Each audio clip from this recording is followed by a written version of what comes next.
33%, 33% लोग किसी न किसी शनि दोष के प्रकोप में हर समय होते ही हैं। शनि देव का अस्तित्व कहाँ से आता है, उनका जन्म कहाँ से हुआ है, वो शुरुआत कहाँ से है। जब शनि देव की नजर आप पे पड़ती है, जब प्रकोप पड़ता है, तो उनको भी मनाने की जरूरत होती है। किसी के ऊपर साढ़े साती है, किसी पे ढैया है और किसी पे महादशा है। अब ये साढ़े साती, ढैया, महादशा ये होती क्या है? एक समय ऐसा आ गया कि सूर्य देव का तेज, उनका प्रताप इतना बढ़ गया कि संध्या देवी उसको बर्दाश्त नहीं कर पा रही थी। शनि शिंगणापुर इस देश का सबसे बड़ा शनि मंदिर है। छाया जो थी वो शिव जी की इतना ज्यादा आराधना करती थी, तो शनि देव का ख्याल कम रख पा रही थी। और क्योंकि शनि देव का ख्याल कम रखा गया था, वो कुपोषित पैदा हुए थे, उनको जितने पोषण की जरूरत थी उतनी नहीं मिली, क्योंकि ये बहुत ध्यान मग्न थी शिव जी की पूजा करने में। एक बहुत खास तारीख आ रही है, वेरी स्पेशल, वो है 29 मार्च। क्या हो रहा है 29 मार्च को? तो शनि देव के प्रकोप को, उनके प्रभाव को घटाने के लिए जो सबसे ज्यादा मान्यतापूर्ण पूजा है, और भी है, लेकिन जो सबसे ज्यादा मान्यतापूर्ण पूजा है उसका नाम है शनि ग्रह दोष निवारण पूजा। तो आप सोच रहे होंगे कि आज ये व्यक्ति काला काला ड्रेस पहन के क्यों आया है? इसलिए आया है क्योंकि आज हम बात करने वाले हैं शनि देव की, शनि महाराज की। हाँ, उनके साथ आने वाली या उनके द्वारा लाए जाने वाली प्रॉब्लम्स की बात नहीं करने वाला है, उनके द्वारा लाए जाने वाली प्रॉब्लम्स के सॉल्यूशंस की बात करने वाला है। तो इस वीडियो को देखते समय डरने घबराने की बिल्कुल जरूरत नहीं है, क्योंकि हम पॉजिटिव चीजों पे बात करने वाले हैं, नेगेटिव चीजों पे नहीं। अब कौन है शनि देव? आपने सूर्य देव का नाम तो सुना होगा। अब आप सोच रहे होंगे कि अभी इस व्यक्ति ने कहा कि शनि देव की बात करेंगे और अब ये बात कर रहा है सूर्य देव की। ऐसा ये इसलिए कर रहा है क्योंकि इस व्यक्ति का नाम है उर्मिला पुत्र अक्षत गुप्ता। तो जैसे मेरे नाम के पहले मेरे माता पिता का नाम आता है, मेरा सृजन कहाँ से हुआ है, मेरा जन्म कहाँ से हुआ है, मेरा एग्जिस्टेंस कैसे है, मेरा अस्तित्व क्या है, वो निर्भर करता है मेरे माता पिता पे। वैसे ही शनि देव का अस्तित्व कहाँ से आता है, उनका जन्म कहाँ से हुआ है, वो शुरुआत कहाँ से है, ये जानने के लिए हमको जानना जरूरी है सूर्य देव और उनकी पत्नी के बारे में। सूर्य देव आपको और मुझे पता है श्वेत का प्रतीक, रोशनी का प्रतीक, मगर उसके बावजूद भी शनि देव, क्योंकि उनके पुत्र हैं, उनको काला रंग पसंद है। उनकी हर मूर्ति काली होती है, उनके मंदिर का पत्थर या उनके मंदिर की दीवारें, दरवाजे, सब कुछ काला होता है। उनको जो चीजें चढ़ाई जाती हैं वो सब काली होती हैं। तेल काला नहीं होता है, मगर तिल और काला कपड़ा चढ़ाया जाता है। तो कैसे सूर्य देव जो प्रकाश के और श्वेत होने के प्रतीक हैं, उनका पुत्र काला है? ये कहानी जाती है इन दोनों पे, सूर्य पे और उनकी पत्नी संध्या देवी पे। कौन है संध्या देवी? संध्या देवी थी राजा दक्ष की बिटिया। और राजा दक्ष कौन थे? माँ सती के पिता, ब्रह्मपुत्र थे, ब्रह्मा जी के पुत्र थे, जिनकी बहुत सारी संतानें थी। उन्हीं की खूब सारी संतानों की शादी सूर्य देव से हुई थी, चंद्र देव से भी हुई थी, और सूर्य देव की जो पत्नी थी उनका नाम था संध्या देवी। मगर एक समय ऐसा आ गया कि सूर्य देव का तेज, उनका प्रताप इतना बढ़ गया कि संध्या देवी उसको बर्दाश्त नहीं कर पा रही, उसको बेयर नहीं कर पा रही। तो उन्होंने एक ट्रिक किया, उन्होंने अपना एक प्रतिरूप तैयार किया और वो चुपचाप चली गई अपने पिता के घर कुछ दिनों के, और समझा के गई अपने प्रतिरूप को कि तुम बिल्कुल वैसे ही बिहेव करना और सूर्यदेव को बिल्कुल वैसे ही ट्रीट करना जैसे कि मैं करती हूँ, ताकि उनको पता ही ना चले कि ये मैं नहीं हूँ, तुम हो। वो जो प्रतिरूप तैयार किया उसका नाम था छाया, जो मेरी दिख रही है आपको पीछे, शैडो। और छाया का रंग एक ही हो सकता है, काला, क्योंकि वो शैडो है। तो छाया से जो पुत्र हुए सूर्यदेव को, वो हैं शनि। जैसे ही शनि हुए, उनको सूर्यदेव ने देखा और सूर्यदेव ने बोला ये मेरा पुत्र नहीं हो सकता। और उसी के आसपास उनको ये पता चला कि उनके साथ जो रह रही है वो संध्या देवी नहीं है, प्रतिरूप है छाया। लेकिन इस समय के बीच में एक और कमाल की बात हुई थी, और वो कमाल की बात ये थी कि छाया जो थी वो शिव जी की बहुत बड़ी भक्त बनी। वो शिव जी की पूरे समय आराधना करती थी, इतना ज्यादा आराधना करती थी कि वो शनि देव को जब गर्भ में धारण की हुई थी, जब प्रेग्नेंट थी, तो शनि देव का ख्याल कम रख पा रही। और क्योंकि शनि देव का ख्याल कम रखा गया था, वो कुपोषित पैदा हुए थे, उनको जितने पोषण की जरूरत थी उतनी नहीं मिली, क्योंकि ये बहुत ध्यान मग्न थी शिव जी की पूजा करने में। इसका एक नुकसान हुआ और एक कमाल का फायदा। नुकसान ये हुआ कि शनि बिल्कुल काले पैदा हुए, कुपोषित पैदा हुए, मगर उनको शिव का अंश भी मिल गया था। उनके पास शिव की कुछ क्षमताएं आ गई थी, जिसके कारण वो कभी भी किसी पे भी दृष्टि डालते तो उसका नुकसान निश्चित था। सबसे पहले जब शनि देव को समझ में आया कि मेरे पिता मुझे अपनाने से नकार रहे हैं, तो शनि देव ने उन्हीं पे दृष्टि डाल दी। भागते दौड़ते डरे हुए सूर्य देव उनके पिता पहुंचे शिव जी के पास, और तब जाके शिव जी ने उस पूरे साढ़े साती बोलने या उस प्रकोप को बोलने वापस लेके सूर्य को सूर्य की जगह वापस बैठाया। तो ये है शनि देव की शुरुआत। मान लीजिए कि आपसे कोई घर का बड़ा बुजुर्ग, कोई पूर्वज नाराज हो जाए, गुस्से से आपको आंख तरे रहे, तो आप क्या करेंगे? नाराज तो नहीं हो सकते, छोटे हैं, मर्यादा में रहना, इसलिए उस पर वापस गुस्सा भी नहीं कर सकते। क्या कर सकते हैं? जाके उनका गुस्सा शांत कर सकते हैं, उनको मना सकते हैं, ताकि उनकी जो आंखें तरे ली गई हैं आपके ऊपर, उसको नॉर्मल कर लिया जाए। करेक्ट? जब शनि देव की नजर आप पे पड़ती है, जब प्रकोप पड़ता है, तो उनको भी मनाने की जरूरत होती है। और किसी को भी मनाने कहाँ जाना पड़ता है? उसके घर। तो चलिए शनि देव के एक घर चलते हैं जिसका नाम है शनि शिंगणापुर। क्या खासियत है शनि शिंगणापुर की? शनि शिंगणापुर इस पूरे देश का सबसे बड़ा शनि मंदिर है। उसमें जो मूर्ति है सबसे बड़ी है, और ये माना जाता है कि हर वक्त 33% लोग किसी न किसी शनि दोष के प्रकोप में हर समय होते ही है। किसी के ऊपर साढ़े साती है, किसी पे ढैया है और किसी पे महादशा है। अब ये साढ़े साती, ढैया, महादशा ये होती क्या है? शॉर्ट में समझाने की कोशिश करता हूँ सिंपल तरीके से। तो शनि जो है वो हर राशि पे 2.5 साल बैठते हैं, इसीलिए जो 7.5 होता है, व्हाट इज दैट?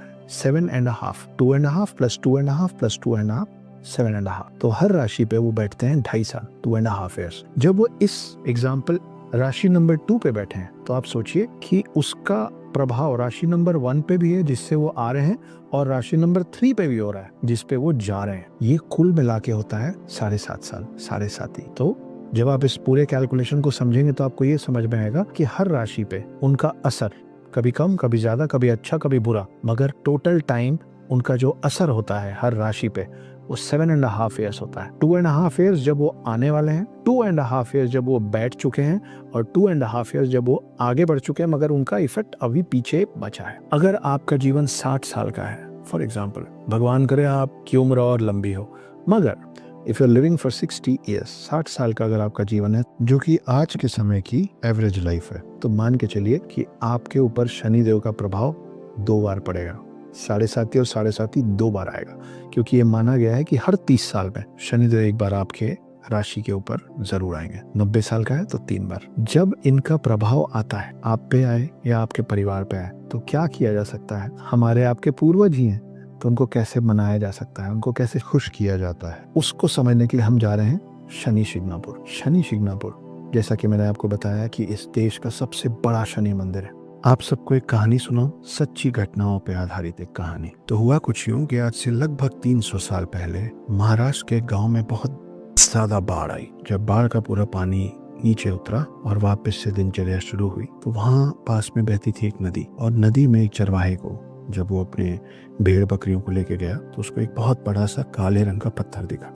उस काले रंग के पत्थर को देख के उसने उसके ऊपर प्रहार किया, उसको बाहर निकालने के लिए। जब प्रहार किया तो उस काले पत्थर में से खून निकलने लग गया, और उसी रात उस गांव के मुखिया के सपने में शनिदेव आए, और उन्होंने बताया कि वो जो काला पत्थर है नदी के किनारे, वो कोई और नहीं, मेरा ही प्रतिरूप है। आप इसको कुछ प्राण प्रतिष्ठा जैसी चीज समझ सकते हैं, लेकिन ये असल में प्राण प्रतिष्ठा नहीं है, मैं सिर्फ आपको समझाने के लिए कह रहा हूँ। और अगले दिन शनिदेव के कहने पे मुखिया गांव वालों के साथ गए, उसको लाए और उसको अपने गांव में स्थापित की, क्योंकि शनिदेव ने ये आदेश किया था कि इसको अपने गांव में स्थापित करो। उसके बाद से इस पूरे गांव की रक्षा मैं करूंगा, शनिदेव ने ऐसा कहा। और फिर उस पत्थर को लाके उस गांव में स्थापित कर दिया गया, क्योंकि अब से वो गांव शनि महाराज की रक्षा में था। मगर साथ में शनिदेव ने यह भी कहा कि मुझे जहां भी स्थापित करोगे उसके ऊपर कोई छत मत बनाना, ताकि मैं पूरे गांव को खुद देख सकूं जब चाहूं। बंद कमरे में नहीं रहना मुझे। इस मंदिर के ऊपर जितनी बार भी छत बनाने की कोशिश की गई है, किसी न किसी वजह से हमेशा वो छत ढह गई है, कभी टूट गई है, कभी आग लग गया है। तो ये शनि मंदिर और ये शनि भगवान का जो प्रतिरूप है, उसी गांव का नाम इस इंसिडेंट के बाद से शनि शिंगणापुर पड़ा। और क्योंकि शनि महाराज उस पूरी गांव में खुद नजर रखते हैं, उसको अपनी निगरानी में रखते हैं, इसीलिए वहाँ के एटीएम्स में, वहाँ के घरों में ताले नहीं लगते, क्योंकि शनि भगवान खुद उस जगह का ख्याल रखते हैं। तो ये कहानी है शनि शिंगणापुर के उस मंदिर के पीछे की, आज से लगभग 300 साल पहले की। और महादशा क्या होती है? महादशा एक स्पेसिफिक टाइम में आने वाली एक दशा है शनिदेव की तरफ से, जो अगर आ गई तो 19 साल रहती है। ये संघर्ष का वक्त होता है, और इस 19 साल में आप जो जो सोच सकते हैं परेशानियों के नाम पे, उदाहरण के तौर पे मुकदमेबाजी, एक्सीडेंट, अगर आप नौकरी में हैं तो बाधा, अगर आप बिजनेस में हैं तो नुकसान, घर के अंदर कलेश, इस तरीके की जितनी चीजें आप सोच सकते हैं, मानसिक तनाव, शारीरिक दिक्कतें, ये सब आती है इस 19 साल में अगर आपके ऊपर महादशा है। लेकिन महादशा हो, 7.5 हो या हो ढैया, इन सब का सल्यूशन एक ही है, शनि देव को खुश करके उनका आशीर्वाद पाना। कहाँ जाके करें? शनि शिग्नापुर, जो कि इस देश का सबसे बड़ा मंदिर है। ये माना जाता है कि 30 से 40 हजार लोग शनि शिग्नापुर पे हर रोज आते हैं दर्शन करने और अपना प्रकोप घटाने। अब जैसे कि मैं अभी आपको बता रहा था कि अगर आप पे ढैया है या साढ़े साती है या महादशा है तो आपको दिक्कतें क्या क्या होगी, एक दो उदाहरण से समझते हैं। मान लीजिए आप उस 33% लोगों में हैं अभी फिलहाल जिनके ऊपर शनि देव का प्रकोप है, इनमें से कोई भी, तो उसका असर आप पे क्या हो रहा होगा कि अगर कोई आपका दुश्मन है, आपको नुकसान पहुंचाना चाह रहा होगा तो वो पहुंचा पा रहा होगा क्योंकि शनि का प्रकोप है। अगर आप बिजनेस में कुछ अच्छा करने की कोशिश कर रहे होंगे तो होते होते काम रुक जा रहे होंगे कि बस हो ही गया था मगर नहीं हो पाया। अगर आप हमेशा फिट रहते थे तो अचानक आपकी तबीयत बिगड़ने लग जाती है। अगर आप हमेशा खुश रहने वाले व्यक्ति हैं तो अचानक आपको मानसिक तनाव का एहसास होता है, आपको लो फील होता है, आपको डिप्रेशन फील होता है। ऐसी और बहुत सारी चीज, जैसे सब कुछ आपके लाइफ में अच्छा चल रहा था और अचानक से आपके घर एक नोटिस आ जाता है, किसी कोर्ट की तरफ से किसी ने कोई केस कर दिया है या आपसे कुछ गलती हो गई है। ऐसा कुछ भी छोटा या बड़ा हो सकता है। शनि शिग्नापुर मंदिर जाके क्या होगा? लोगों का मानना ये है, ये बिलीफ है, ये फेथ है कि शनि शिग्नापुर जाइए, वहाँ पे पूजा अर्चना कीजिए, वहाँ बहुत सारे पंडित हैं। जैसे आप शनि शिग्नापुर में जाके ये सब करते हैं तो शनि देव का गुस्सा या का प्रकोप आपके ऊपर से घटता है। घटता है तो क्या होता है, इन्हीं उदाहरणों को फिर से समझते हैं। आपका कोई दुश्मन, जो कोई ऐसा शत्रु जो चाह रहा हो आपको कोई नुकसान पहुंचाना, जो अब तक पहुंचा पा रहा था, वो अब कोशिश करेगा तो या नहीं पहुंचा पाएगा या उसका असर आप पे कम हो पाएगा। कोई नोटिस आया होगा और आपको लग रहा होगा कि मुकदमों में फंस जाएंगे, बहुत सारे केसेस चलते रहेंगे, तारीख पे तारीख, तारीख पे तारीख, ये सारी चीजें ज्यादा आसानी से क्लोज होंगी, निपटेंगी। अगर आपकी तबीयत बार बार बिगड़ रही है तो वो बिगड़ना रुक जाएगा, क्योंकि ये सब अलग अलग तरीके से शनि के प्रभाव की वजह से भी होता है। मैं ये नहीं कह रहा हूँ कि सिर्फ इसी वजह से होता है। खुद गलती करेंगे तो भी मुकदमे होंगे आप पे, उस पे शनिदेव कुछ नहीं करेंगे। अगर आप किसी का नुकसान नहीं करना चाह रहे हैं और आपके ऊपर अगर नुकसान हो रहा है तो शनिदेव का प्रभाव घट जाएगा शनि शिग्नापुर मंदिर जाके। अब शनि शिग्नापुर मंदिर क्यों जाना चाहिए वो मैंने शॉर्ट में आपको बताया। आपको लग रहा होगा इसने कहा था परेशानियों की बात नहीं करेगा, लेकिन जब तक परेशानी नहीं समझाऊंगा समाधान कैसे बताऊंगा। तो समाधान समझने के लिए परेशानी समझना अनिवार्य था। अब अपन परेशानियों की बात नहीं करेंगे, समाधान की बात करते हैं। एक बहुत खास तारीख आ रही है, वेरी स्पेशल, वो है 29 मार्च। क्या हो रहा है 29 मार्च को? 29 मार्च को शनि राशि परिवर्तन हो रहा है। मतलब शनि एक राशि से उठ के दूसरी राशि में प्रवेश करने वाले हैं। मतलब उस दिन शनि देव का प्रभाव सारी राशियों के ऊपर से बदलने वाला है। इससे बचने के लिए आपको जरूरत है शनि शिग्नापुर जाने की, वहाँ माथा टेकने की, वहाँ पूजा करने की। अब शनि देव की पूजा अर्चना करने के लिए आप किसी भी शहर के किसी भी शनि देव मंदिर जा सकते हैं। हर शहर, गांव, कस्बे, सभी जगह शनिदेव के मंदिर होते हैं। मगर शनि शिग्नापुर जाने के लिए इसलिए कहा जाता है, इसलिए कहा जा रहा है, वो जो मूर्ति है वो उनकी स्थापित की गई है, इसलिए वहाँ की मान्यता बाकी शनि मंदिरों से ज्यादा है। क्योंकि माना जाता है कि वहाँ पे जाके पूजा अर्चना करने में आपको उसके जो बेनिफिट्स होते हैं, उसके जो लाभ होते हैं, वो बाकी किसी शनि मंदिर के कंपैरिजन में ज्यादा होता है। मान्यताएं हैं, पर जब हम किसी परेशानी में होते हैं तो हम हर वो काम करना चाहते हैं जिससे हमको थोड़ी राहत मिले। तो अगर आपकी मान्यता मेरी मान्यता से जुड़ी हुई है और आपको लगता है कि राहत कहीं जाके ज्यादा मिलेगी, बहुत सारे हिल स्टेशंस होते हैं लेकिन कुछ हिल स्टेशंस पे जाके ज्यादा अच्छा लगता है, कुछ पे कम। बहुत सारे मंदिर होते हैं लेकिन कुछ मंदिरों पे जाके ज्यादा अच्छा लगता है, कुछ में उसके बनिस्बत कम। जिन लोगों ने बहुत सारे शनिदेव के मंदिर का भ्रमण किया है, घूमे हैं, पूजा अर्चना की है, विजिट किया है, उन सब का मानना है कि शनि शिग्नापुर उन बाकी नॉर्मल शनि मंदिरों के कंपैरिजन में ज्यादा प्रभावशाली। इससे बाकी मंदिरों का प्रभाव घटता नहीं है। मैं ये कह रहा हूँ कि इसकी मान्यता और इसका प्रभाव बाकी शनि मंदिरों के कंपैरिजन में ज्यादा आंकी गई है, मानी गई है। अब वहाँ आप जा रहे हैं अगर, तो वहाँ पूजा अर्चना करना है। पूजा अर्चना करने की बहुत सारी पद्धतियां होंगी। तो शनि देव के प्रकोप को, उनके प्रभाव को घटाने के लिए जो सबसे ज्यादा मान्यतापूर्ण पूजा है, और भी है लेकिन जो सबसे ज्यादा मान्यतापूर्ण पूजा है उसका नाम है शनि ग्रह दोष निवारण पूजा। क्या? शनि ग्रह दोष निवारण पूजा। क्या करना पड़ता है इसमें? क्या होता है इस पूजा में? 23,000 बार शनि बीज मंत्र का उच्चारण करते हैं प्रगाढ़ पंडित, बहुत नॉलेजेबल, बहुत एक्सपीरियंस्ड, बहुत जानकार पंडित, बहुत सारे पंडित आपको लेके बैठते हैं, आपके साथ पूरी पूजा कराते हैं जिसमें ये हवन होता है। और इस हवन में 23,000 बार शनि बीज मंत्र का उच्चारण किया जाता है, उनका आह्वान करते हुए उनको बुला के शांत करने के लिए। पर ये सिर्फ उस पूजा और हवन की शुरुआत है। उसके बाद 9 तरीके के अलग अलग अनाज दान किया जाता है, चढ़ावा दिया जाता है, और उसके साथ उसके बाद चढ़ाया जाता है तिल, काले रंग का तिल, क्योंकि शनि को तिल चढ़ाना शुभ मानते हैं, उनको पसंद है। और आखिरी में होता है तेल अभिषेक। नाम से ही समझ में आ रहा होगा, तेल और अभिषेक मतलब तेल से शनिदेव को नहलाया जाता है और तेल चढ़ा के उनका अभिषेक किया जाता है। शनिदेव को तेल चढ़ाया जाता है, ये तो आप सबको पता है, पर शायद कम लोगों को पता है कि हम ऐसा करते हैं तो करते क्यों है। ये कहानी जाती है बहुत पुराने समय में, जहाँ एक बार शनिदेव और हनुमान जी का झगड़ा हो गया था, युद्ध हो गया था। अलग अलग मान्यताओं के हिसाब से युद्ध के कारण अलग अलग बताए गए हैं, मगर हर जगह उस युद्ध में आखिरी में हनुमान जी के हाथों शनिदेव की हार हुई थी और शनिदेव को काफी चोटें लगी थी। पर जैसा हर घर में होता है, हर परिवार में होता है कि जब किसी तरीके से युद्ध हो जाए, वाद विवाद हो जाए, बहस हो जाए, झगड़ा हो जाए, भाइयों में, बच्चों में, बड़ों में, तो बाद में जब सुलह होती है तो दोनों एक दूसरे का ज्यादा ख्याल रखते हैं। बस वैसे ही कुछ हुआ कि जब युद्ध खत्म हुआ तो फिर हनुमान जी ने शनिदेव की मालिश की थी तेल से, जहां जहां उनको चोट लगी थी। मतलब उनको तेल लगा के उनके शरीर के जिन हिस्सों में हनुमान जी की वजह से चोट लगी थी, उन सारे हिस्सों में तेल लगा के उनको आराम पहुंचाया गया था। और यह माना गया है कि इसी वजह से, क्योंकि शनिदेव को उस समय तेल से बहुत आराम लगा, तब से हम लोगों की मान्यता है कि हम शनिदेव पे तेल चढ़ाते हैं, क्योंकि जब शनिदेव पे तेल चढ़ाते हैं तो उनको अच्छा लगता है, उनको आराम मिलता है। और आप जब किसी भी शख्स को, किसी भी व्यक्ति को आराम देते हैं तो वो खुश होकर आपको आशीर्वाद देता है, ब्लेसिंग देता है, उसके मन से आपके लिए अच्छी बातें निकलती है। तो इसलिए शनिदेव को लगातार हमेशा तेल चढ़ाया जाता है, ये मान के कि शनिदेव को तेल चढ़ाने से शनिदेव प्रसन्न होंगे और आप पे जो दृष्टि डली हुई है, आपको जो दिक्कत हो रही है, जो मुश्किल हो रही है, जो नुकसान हो रहा है, वो घटेगा। ये पूजा लंबी चलती है, लेकिन उसके लिए जरूरी है जानकार पंडितों का आपके साथ बैठना। अब आप सोच रहे होंगे कि पहले शनि शिंगणापुर जाइए, फिर वहां पंडितों को ढूंढिए, फिर इतनी सारी पूजा कीजिए, इसका फायदा क्या है? बहुत सारे फायदे हैं। ये शनि के पूरे प्रभाव को आपके ऊपर से घटाता है। अगर डिवोर्स की स्थिति आ गई है, रिश्ते अच्छे नहीं चल रहे हैं, तो चांसेस बढ़ जाते हैं कि रिश्ता, शादी बच जाएगा। अगर आपको लग रहा है कि शायद नौकरी चली जाएगी, या आप काम तो सही कर रहे हैं मगर उसका जितना इफेक्ट होना चाहिए, उसका जितना रिजल्ट आना चाहिए नहीं आ रहा है, और लग रहा है कि शायद अब हाथ से नौकरी जाएगी, तो चांसेस बढ़ जाते हैं कि नौकरी बच जाए। अगर आप मेंटली परेशान हैं, अगर आप जूझ रहे हैं अपनी खुद की सोच से, ओवर थिंकिंग जैसी प्रॉब्लम से, या आपके आसपास लोग ऐसी बात कर देते हैं जो आपको ज्यादा चिंतित कर देता है, तो अपने आप या तो उस तरीके के लोगों का असर और साथ आपसे दूर हो जाएगा, या फिर उनके बातों का असर आप पे कम होगा। आप मेंटल पीस के ज्यादा पास जाएंगे। डिप्रेशन,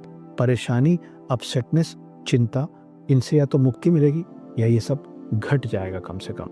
और तेल अभिषेक क्यों करना चाहिए? उससे क्या होता है? तेल अभिषेक आप अकेले खड़े होके उस पे तेल अभिषेक कीजिए। तेल डालने से ये माना गया है कि 7.5 का प्रभाव जो आपके ऊपर हो रहा है वो कम होगा, उसका असर कम होगा। आपका अगर कोई बहुत बड़ा एक्सीडेंट होने वाला है, आपका वक्त बुरा चल रहा है, उससे आपका बचाव होगा। आपको कोई नुकसान पहुंचाने की कोशिश कर रहा है, आपका उससे बचाव होगा। आपके पुराने जो भी कर्म हैं, अभी वहां कुंभ हुआ था, कई लोग कर्म काटने ही तो गए थे गंगा मैया में स्नान करने। इसी तरीके का प्रभाव शनि शिंगणापुर मंदिर जाके भी होता है जब आप तेलाभिषेक करते हैं उस मूर्ति पे। इसके अलावा शनि शिंगणापुर मंदिर जाने वाले लोग एक और पूजा का हिस्सा बनने की पूरी कोशिश करते हैं। आप जाइएगा तो जरूर कोशिश कीजिएगा। वो है शनि शांति महापूजा। क्या होती है शनि शांति महापूजा और क्या बेनिफिट होता है? मान्यताओं के हिसाब से ये पूजा करने से क्या चीज आसान होता है? आपकी तबीयत कम बिगड़ती है। आपके आसपास जो भी प्रॉपर्टी इश्यूज और डिस्प्यूट्स चल रहे होंगे आपसे रिलेटेड, उसका समाधान जल्दी मिलेगा, वो जल्दी रिजॉल्व हो जाएगा। काला जादू अगर कोई करने की कोशिश कर रहा है, ऑकल्ट साइंसेस, तंत्र मंत्र, ऐसा कोई नुकसान अगर कोई आपको करने की कोशिश कर रहा है, तो इस पूजा में जरूर शामिल होइए, आपको बहुत रिलीफ मिलेगा। इस पूजा को करने से या शनि शिंगणापुर मंदिर में इस पूजा में अपना योगदान देने या उसका हिस्सा बनने में, आप ये समझ लीजिए कि एक ढाल तैयार होती है इस तरीके के सारे काले जादू से। आपकी तरफ अगर कोई ऐसा ब्लैक मैजिक प्रैक्टिस करने की कोशिश कर रहा है, कोई इस तरीके का ऑकल्ट साइंस करके आपको नुकसान पहुंचाने की कोशिश कर रहा है, तो इस पूजा में शिरकत करके, इस पूजा का हिस्सा बन के, पार्टिसिपेट करके आप अपने आसपास एक कवच तैयार करते हैं, एक ढाल तैयार करते हैं, जिसके कारण ब्लैक मैजिक का असर या तो नहीं होता है या तो इतना होता है जिसको आप संभाल पाएंगे, उसको अब्जॉर्ब कर पाएंगे। इस शनि शिंगणापुर मंदिर में जाके आप ये सारी चीजें जब भी करेंगे, उसका असर, उसका प्रभाव आपको बहुत जल्दी देखने मिलेगा। और जब भी करेंगे असर तो होगा, मगर अगर 29 मार्च को जब शनि देव अपनी जगह बदल रहे हैं, उस रोज अगर वहां जाएंगे या जाएंगे किसी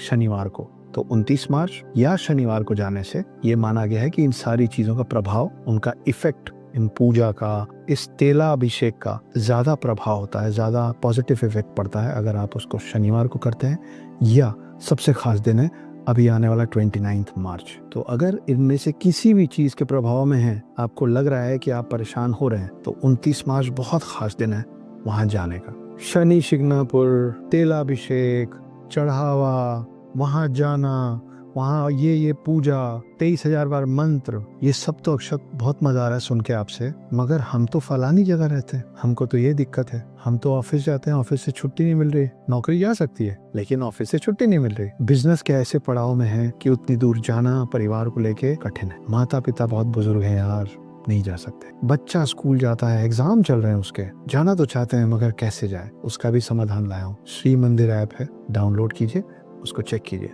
क्या क्या मिलेगा आपको श्री मंदिर में, अभी बताता हूँ। मैंने आपको भी जितनी भी चीजें बताई हैं, आपके नाम और गोत्र के साथ आप विश्व के किसी भी कोने में बैठ के ये वीडियो देख रहे हैं, श्री मंदिर ऐप में जाइए, उसमें ढूंढ लीजिए, बड़े आराम से मिल जाएगा। लिंक मैं इसमें भी डाल दूंगा। पूरी पूजा आपके लिए आपके नाम और गोत्र के साथ ऑनलाइन हो जाएगी, एक्सपीरियंस पंडितों के हाथ से। ये पूरी पूजा प्रधान पंडित जो बहुत सारी ऐसी पूजाएं कर चुके हैं, पूरे विधि विधान से आपके लिए करवाएंगे। श्री मंदिर के थ्रू आप शनि शिंगणापुर में अपने नाम से शनिदेव को तेल, तिल और काले कपड़े का चढ़ावा कर सकते हैं और इसका वीडियो प्रमाण भी आपको भेजा जाएगा। तो श्री मंदिर ऐसे हर शख्स के लिए है जो किसी भी परिस्थिति, समय, पैसे या मजबूरी के कारण जाना तो चाह रहा है पर 29 मार्च को या उसके आसपास के दिनों में नहीं जा पा रहा है। वर्चुअल पूजा है लेकिन ना करने से बेहतर है कुछ करना। Something is better than nothing. आपके नाम और गोत्र से हुई संपूर्ण पूजा के लाइव रिकॉर्डेड वीडियो पूजा संपन्न होने के बाद आपसे शेयर किया जाएगा।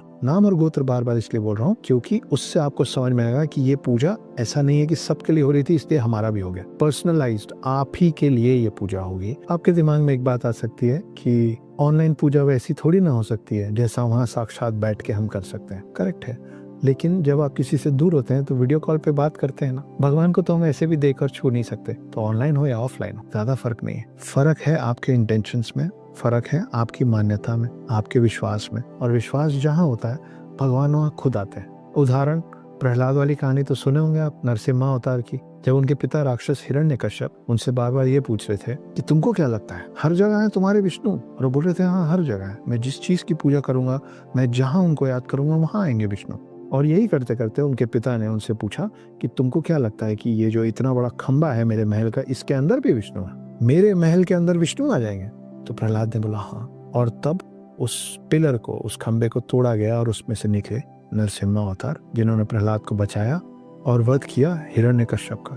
हम लोग अलग अलग वक्त पे अलग अलग कारणों से 9 ग्रहों की पूजा करते हैं, तो 9 ग्रहों को तो हम घर में ही स्थापित कर लेते हैं। चावल के ढेर लगाते हैं, सुपारी बैठाते हैं, उसका आह्वान करते हैं और हम मान लेते हैं कि उन चावल के ढेरों पे रखी हुई सुपारियों में 9 ग्रह आके विराजमान हो। हम अपने घर के अंदर 2 मूर्तियां रखते हैं, हम आह्वान करते हैं और हम मान लेते हैं कि शिव, पार्वती, गणेश, राम, विष्णु सारे वहीं आ गए। तो बात ये नहीं होती है कि आप कहाँ जाके कर रहे हैं, जाके करें सबसे बेस्ट। किसी वजह से नहीं जा पा रहे हैं तो भी करें। अगर आप वहां जाएंगे तो भगवान जी को अच्छा लगेगा, लेकिन अगर आप यहीं बैठे बैठे श्री मंदिर की मदद से ऑनलाइन उनको अपने घर बुला लेंगे तो भी उनको अच्छा लगेगा। आपको मेहमान बन के जाना भी अच्छा लगता है और घर पे मेहमान